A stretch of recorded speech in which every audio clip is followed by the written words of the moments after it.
Hey all, it's Jake here. So, let me tell you about the ski trip from hell I went on last winter. Yeah, I know what you're thinking, ski trip in Florida? That's a laugh. But hear me out, 'cause this ain't your average snow-covered mountain adventure. It all started when my buddy Mike and I decided to break the monotony of sunny beaches and palm trees by trying something different. We heard about this makeshift ski resort up in North Florida, nestled in the Panhandle region. Now, don't get me wrong, we were skeptical at first, but the promise of an adrenaline rush was too tempting to resist. We packed up our gear and hit the road before dawn, eager for an epic weekend on the slopes. The drive was eerie, to say the least. Thick fog blanketed the highway, swallowing up the world around us. But we shrugged it off, chalking it up to typical Florida weather.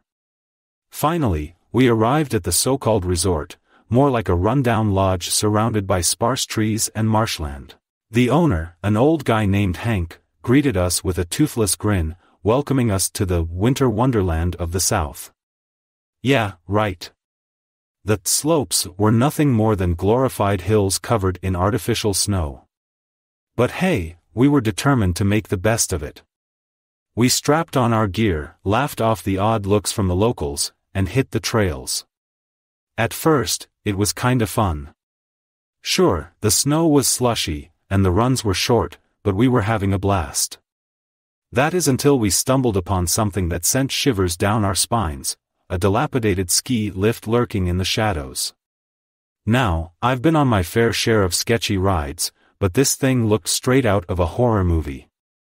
Rusty cables, creaky chairs, and a foreboding aura that made my skin crawl. Mike was all for giving it a go, but I had a bad feeling in my gut.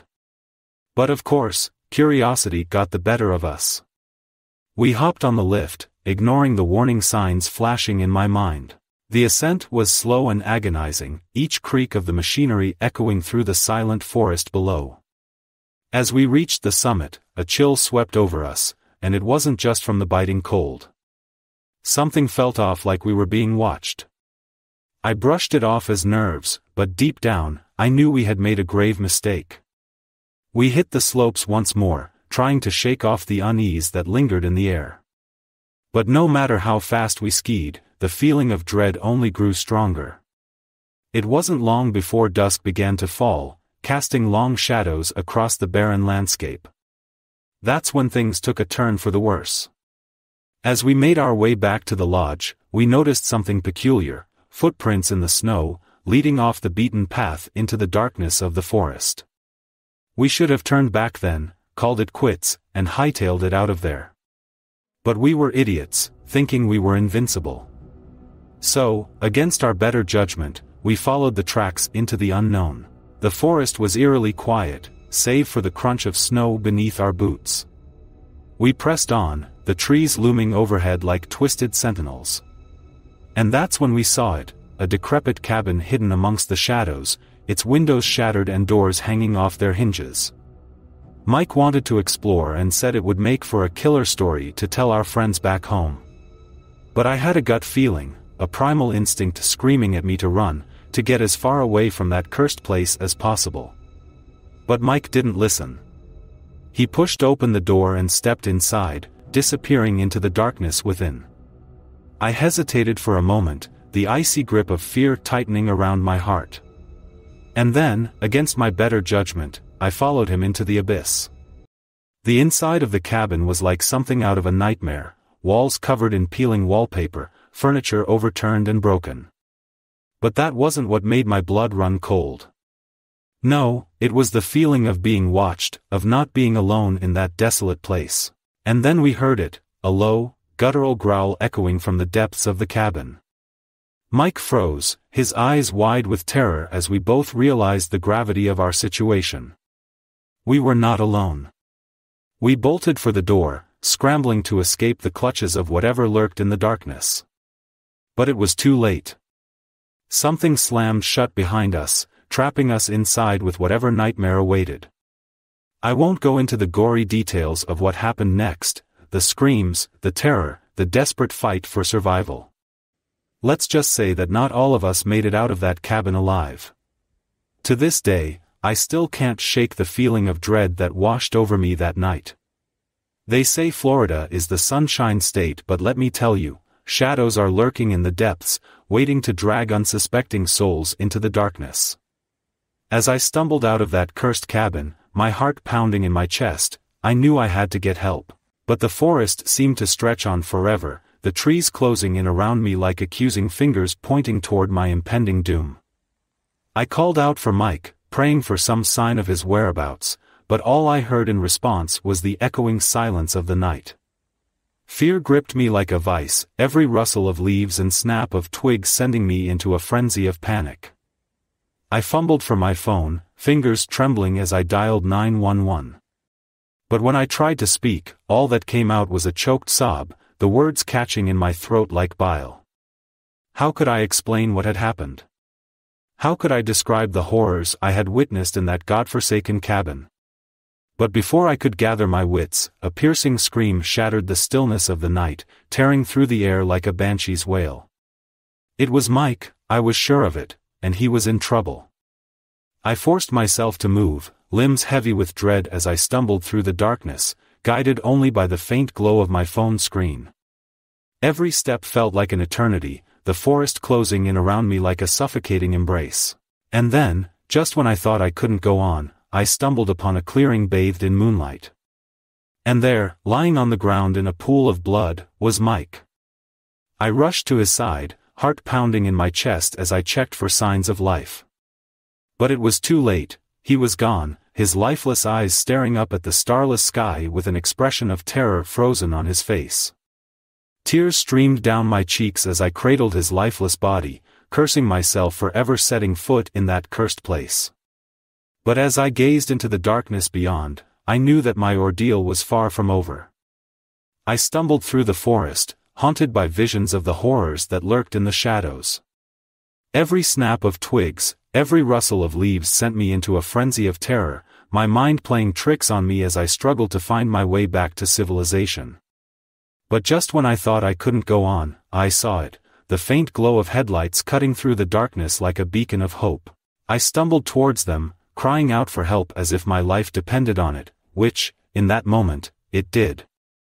The driver, a kind-hearted soul who happened to be passing by, rushed to my aid, calling for help and offering me comfort as I recounted the horrors I had witnessed in that godforsaken forest.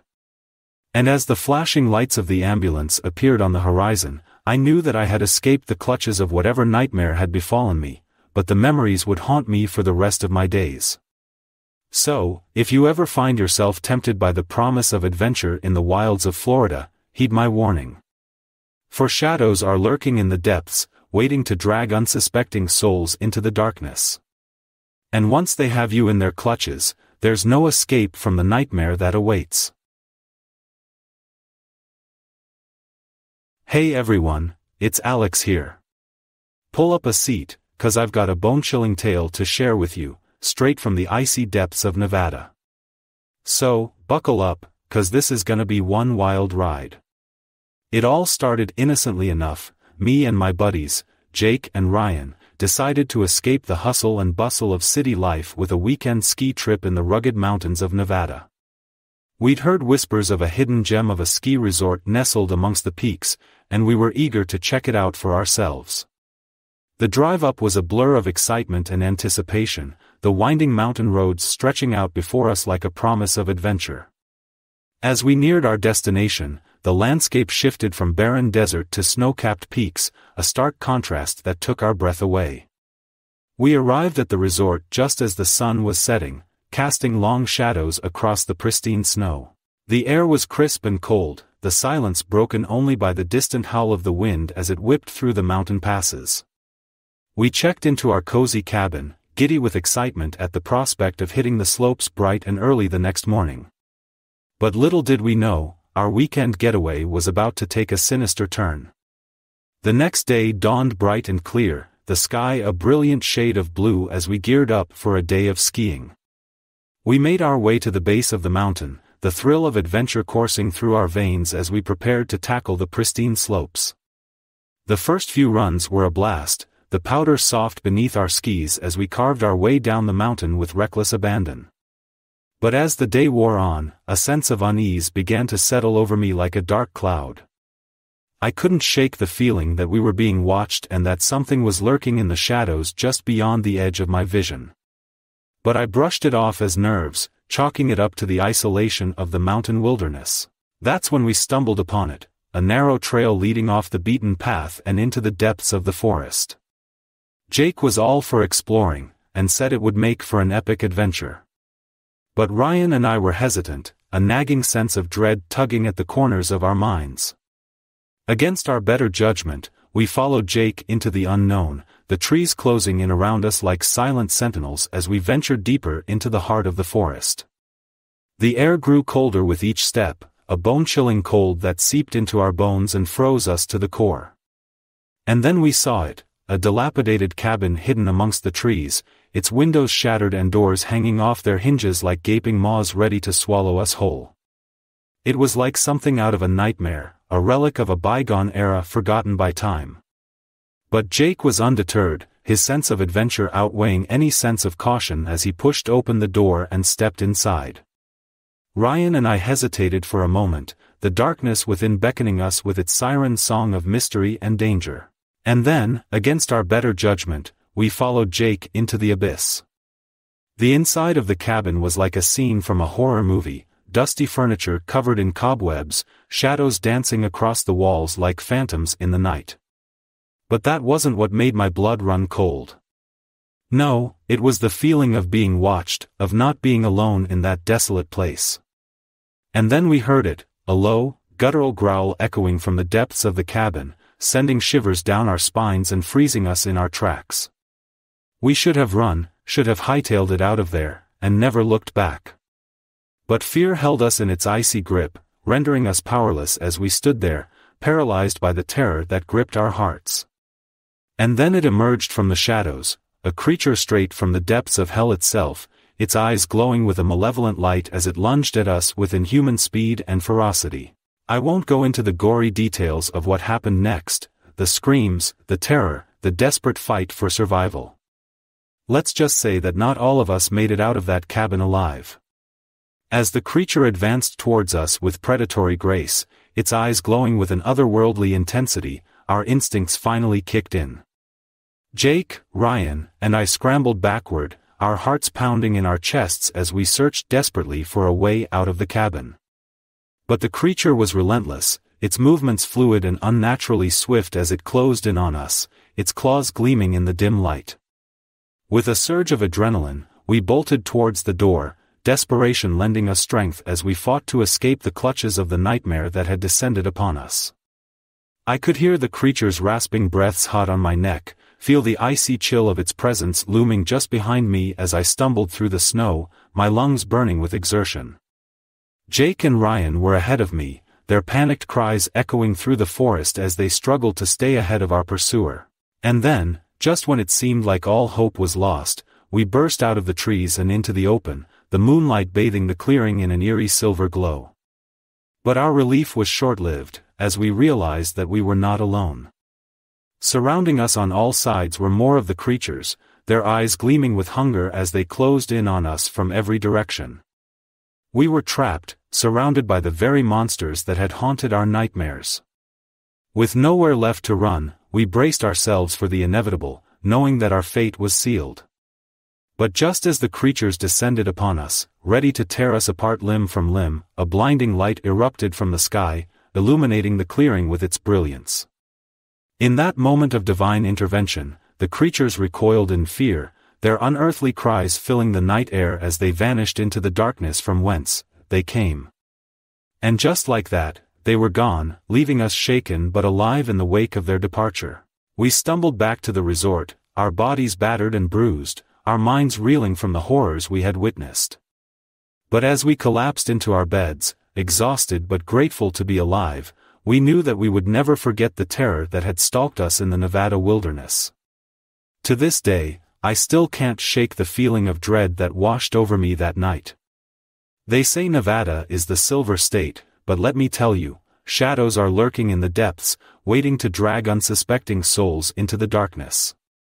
So if you ever find yourself tempted by the promise of adventure in the mountains of Nevada, just remember my story.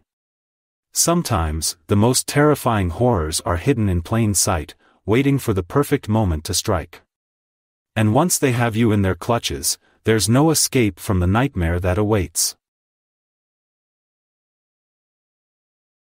In the heart of the frozen wilderness, where the winds howl with a ghostly chill and the snowdrifts swallow all sound, lies a ski resort unknown to most.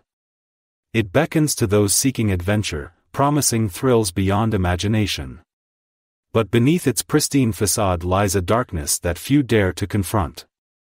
It was on a moonlit night much like any other that my friends and I set out for a weekend ski trip in the remote mountains of the Pacific Northwest. The air was heavy with anticipation as we made our way to the resort, our excitement palpable in the crisp winter air. As we arrived at the lodge, a sense of unease washed over me, like a shadow passing across the sun. But I brushed it off as nerves, eager to immerse myself in the thrill of the slopes. The first day was a blur of exhilaration as we tore down the mountainside, the snow flying beneath our skis as we carved our way through the powder. But as night fell and the darkness crept in, a chill settled over the resort, casting a pall of unease over the once lively atmosphere. It was then that we heard it, a faint whisper echoing through the trees, like the mournful cry of a lost soul. We dismissed it as the wind playing tricks on our minds, but deep down, I knew that something was wrong. As we retired to our cabin for the night, the whispering grew louder, filling the air with a sense of dread that clung to us like a shroud. We tried to laugh it off, to convince ourselves that it was just our imaginations running wild, but the fear gnawed at the edges of our sanity, threatening to consume us whole. And then, in the dead of night, it happened. The whispers coalesced into a cacophony of screams, echoing through the darkness like the wails of the damned. We huddled together in terror, the sound sending shivers down our spines as we prayed for morning to come and release us from our nightmare. But morning brought no relief, only a sense of foreboding that hung heavy in the air like a storm cloud on the horizon. We knew then that we were not alone, that something sinister lurked in the shadows, waiting to claim us as its own. As we ventured out onto the slopes, the whispers followed us, growing louder with each passing moment until they filled our ears like a deafening roar. We tried to ski away, to escape the darkness that threatened to consume us, but it was no use. The whispers were everywhere, surrounding us on all sides like a prison of sound. In a desperate bid for salvation, we fled into the forest, hoping to lose ourselves amidst the trees and escape the horrors that pursued us. But the whispers followed, growing louder and more insistent with each step we took until they threatened to drive us to madness. And then, just when it seemed like all hope was lost, we stumbled upon it, a hidden cave nestled deep within the heart of the forest, its entrance shrouded in darkness. With no other options left to us, we plunged into its depths, praying that it would offer us sanctuary from the terror that pursued us. But as we ventured deeper into the cave, we realized that we had stumbled into the lair of the beast itself. Its eyes glowed with a malevolent light, its breath hot and fetid as it stalked us through the shadows, hungering for our souls. In a final act of defiance, we turned to face our tormentor, determined to fight to the bitter end. But as we gazed into the abyss that stared back at us, we knew that our fate was sealed, for in the depths of that dark and twisted cavern, there was no escape from the horrors that awaited us. And as I sit here now, recounting the harrowing events that unfolded during that fateful trip, I can't help but shudder at the memory of the terror that gripped us in its icy embrace. But perhaps there is a lesson to be learned from our ordeal, a warning to those who dare to seek adventure in the remote corners of the world. For in the shadows that lurk beyond the safety of civilization, there are forces beyond our comprehension, waiting to ensnare the unwary and drag them into the abyss. So heed my words, dear listener, and tread carefully when venturing into the unknown. For the dangers that lie in wait are not to be underestimated, and the price of recklessness may be more than you are willing to pay. And if you've enjoyed this tale of terror, be sure to like, comment, and subscribe to my channel for more bone-chilling stories like this one. Your support means the world to me, and it's what keeps me motivated to continue sharing my experiences with all of you. Until next time, stay safe out there, and may you never find yourself face to face with the horrors that lurk in the darkness. Most importantly, remember to stay safe, and to always trust your instincts. And if you enjoyed hearing about my brush with the supernatural, don't forget to like this video and subscribe for more spine-tingling tales of terror. Until next time, stay vigilant, my friends.